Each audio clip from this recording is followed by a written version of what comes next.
भगवान श्री राम अयोध्या मंदिर के बाद सबसे ज़्यादा लंबा चलने वाला 74 साल संघर्ष चला, ये सबसे लंबा 74 साल। हमारे साथ में पूर्व मंत्री उषा ठाकुर हैं और ये भी उस आंदोलन की साक्षी हैं, उस आंदोलन से जुड़ी हुई थी। और उस अगर आंदोलन की बात की जाए तो उमा भारती जब मुख्यमंत्री थी मध्य प्रदेश की, तब उस वक्त वो बसंत पंचमी पर पूजा करने के लिए बहुत साल गई थी। 2003 में प्रधानमंत्री नरेंद्र मोदी जब गुजरात के मुख्यमंत्री थे वो भी वहाँ पर आए थे। और इसके अलावा साध्वी रितम्बरा वो भी लगभग 3 बार थार भोजशाला पहुंची थी। सीधे बातचीत करेंगे उषा दीदी से। दीदी, 74 साल ये संघर्ष चला, कानूनी लड़ाई लगातार 2022 से चल रही थी। 4 साल कानूनी लड़ाई और 74 साल ये संघर्ष। जन जागरण का संघर्ष 74 वर्ष और कानूनी लड़ाई, सत्य की जीत हुई और 1700 तथ्य प्रमाणों के आधार पर पुरातत्व विभाग ने भोजशाला को माँ वाग देवी का मंदिर माना। हाई कोर्ट को कोटि कोटि माननीय न्यायाधीश और संविधान को प्रणाम है कि सत्य की जीत हुई है।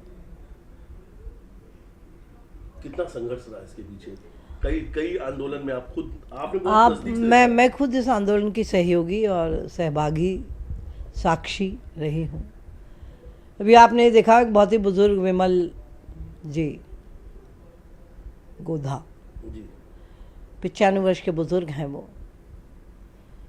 1991 से उन्होंने प्रारंभ किया, तब लोगों ने उन्हें मानसिक रूप से विक्षिप्त करार दे दिया कि निरर्थक बात कर रहे हैं। लगातार हिंदू समाज ने अपनी सहिष्णुता का परिचय देते हुए हनुमान चालीसा का वहाँ पाठ किया, बार बार प्रभु से प्रार्थना की, पर सनातनी समाज संविधान को सर्वोपरि मानता है, कभी कानून अपने हाथ में नहीं लिया और न्यायिक प्रक्रिया के चलते ये मांग की कि ये वाग देवी का मंदिर है।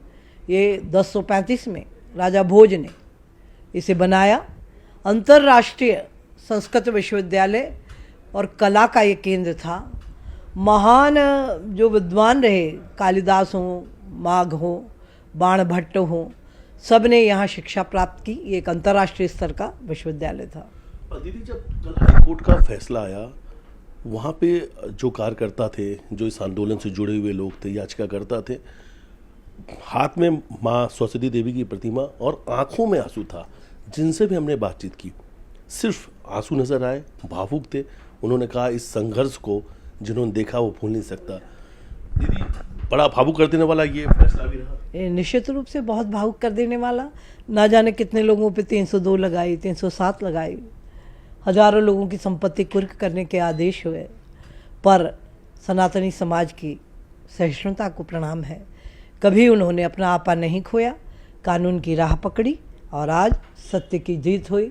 सत्य परेशान भले हो जाए, पराजित तो कभी हो ही नहीं सकता। ये दिन आपके लिए कितना बड़ा दिन था? ये मेरे लिए बहुत ही बड़ा दिन था। एक सपना जो पिछले 35 सालों से हम लोग देख रहे थे, उसको साकार होते हुए कल देखा। और संविधान के तो हम सब उपासक हैं ही। असीम श्रद्धा कि हाई कोर्ट ने जो निर्णय दिया, कोटि कोटि प्रणाम है कि वाग देवी भी लंदन म्यूजियम से लाई जाएं और मंदिर में स्थापित की जाएं। और धन्यवाद देना चाहती हूँ डॉक्टर मोहन यादव जी का, जिन्होंने बड़ी दृढ़ता से निर्णय लिया कि हम कोर्ट के आदेश को मानते हुए माननीय प्रधानमंत्री जी को प्रार्थना करेंगे कि वाग देवी की मूर्ति भोजशाला में स्थापित हो। माननीय प्रधानमंत्री जी हजारों हजार धरोहरें देश में वापस ला चुके हैं। ये अति शीघ्र होगा। मंदिर को मंदिर कहलाने में इतना वक्त क्यों लग गया दीदी? आखिर मंदिर की लड़ाई क्यों चली? मंदिर को मंदिर कहलाने में इतना वर्ष लगना, ये पूरे देश का दुर्भाग्य ही। हमारे सांस्कृतिक गौरव के जितने चिन्ह हैं, हर प्रत्येक के लिए हमको सदैव आंदोलन ही करना पड़ा, पर सत्य की जीत हुई। और ये जो मंदिर को मंदिर सिद्ध करना, ये कांग्रेस की 65 बरस की तुष्टीकरण की वो घृणित नीति है जो देश की एकता अखंडता को तार तार करना चाहती है, देश की शक्ति को कमज़ोर करना चाहती है। दिग्विजय सिंह भी कह रहे हैं कि जो एएसआई की रिपोर्ट है उसमें कहीं ऐसा कुछ उल्लेख नहीं था। सुप्रीम कोर्ट की भी बात है, वो कह रहे हैं। वो तो यही कह सकते हैं जितने अत्याचार हुए आंदोलन के दौरान उनके शासनकाल में हुए, वो सीएम थे।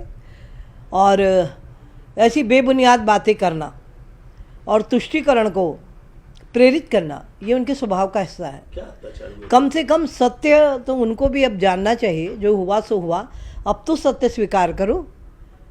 माननीय न्यायाधीश कोर्ट को भी नहीं मानते। आप शाहबानो प्रकरण देख लो, सुप्रीम कोर्ट के बाद संसद में ले जाते हैं। सच्चर कमेटी लक्षित हिंसा लाते हैं। ये चाहते क्या हैं? आप तो इन्हीं से पूछिए कि भाई ठीक है, कितनी गलती और करोगे, अब तो स्वीकार करो। जब कोर्ट ने कह दिया, उन प्रमाणों को तो मानो।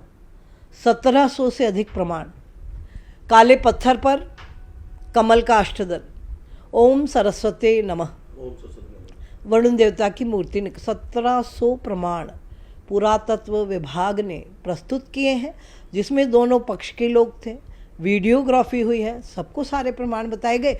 उसके बाद भी ये लोग बेबुनियाद बात करते हैं। मुस्लिम करने की जरूरत नहीं। ये बेबुनियाद बात करते हैं और ये खुद ही हिंदू मुस्लिम करते हैं। इनमें यदि भी थोड़ा भी नैतिक बल हो, राष्ट्रीयता हो, सांस्कृतिक धरोहरों से प्रेम हो, तो इन्हें सत्य स्वीकार करके संपूर्ण समाज को धन्यवाद देना चाहिए। वो कह रहे हैं कि ज्ञानवापी, संभल, मथुरा, वृंदावन, अभी वो कह रहे हैं बहुत साला। जब तथ्य प्रमाण मिलेंगे तो हम हमारे सांस्कृतिक गौरव के इन पावन चिन्हों को कैसे छोड़ेंगे? क्यों कह रहे हैं फिर वो हिंदू मुस्लिम? बेबुनियाद बात कहने की आदत है उनको। तुष्टीकरण के आधार पे ही उनकी दल और उनकी सरकारें जिंदा रही। निजी स्वार्थ के कारण वो ऐसी बेबुनियाद बातें करते हैं। किसे खुश करना चाह रहे हैं इस तरीके के बयान देकर? स्पष्ट दिखाई दे रहा है किसको खुश करना चाहते हैं।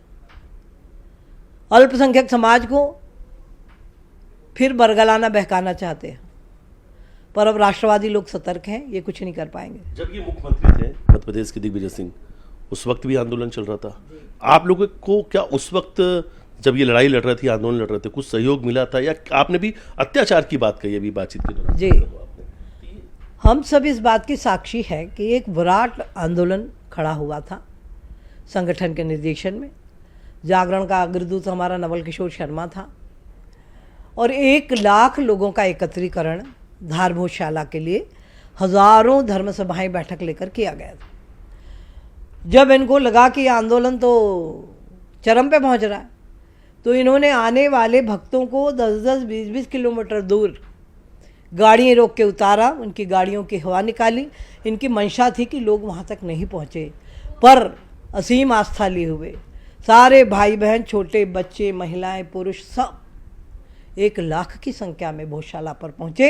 इनके अत्याचारों का उस समय भी मुंह तोड़ जवाब जनता ने दिया। अब आने वाले दिनों में जब बसंत पंचमी का कार्यक्रम होगा, या आप लोग सभी लोग अब जाएंगे क्या इस मंदिर को लेकर, क्योंकि पूजा पाठ भी शुरू हो चुका है? अब तो कोई चिंता ही नहीं है। संरक्षण पुरातत्व विभाग करेगा, पर पूजा पाठ की मर्यादा हिंदू परंपराओं के मुताबिक होगी। मस्जिद को भी लेकर ये कहा है कोर्ट ने कि मस्जिद के लिए अलग से जो मुसलमान पक्ष है, जो मुस्लिम पक्ष है, वो अलग से सरकार से जमीन मांग सकते हैं। ये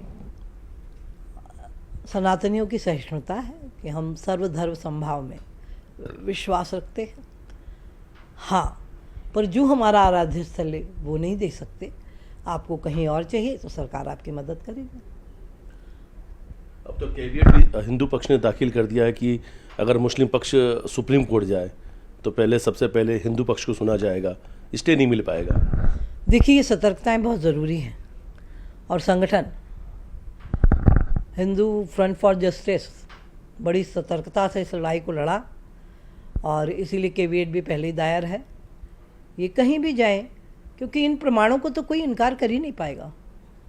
तो मुस्लिम पक्ष तो कह रहा है कि सब तथ्य बदल दिए गए, सबूत बदल दिए गए, खिलवाड़ किया गया। मस्जिद था। दोनों पक्ष की टोलियां मौजूद थी, सारे प्रमाण सबके सामने, सबके पास वीडियोग्राफी है। बेबुनियाद बात करते हैं ये। दीदी, एक आखिरी सवाल।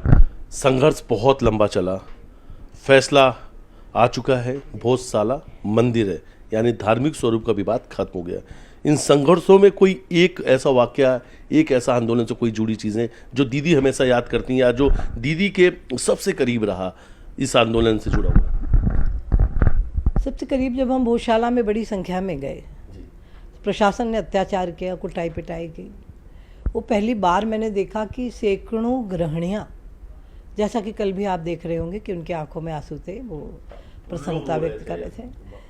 एक महिला हमारे कार्यकर्ता परिवार की जिसका बच्चा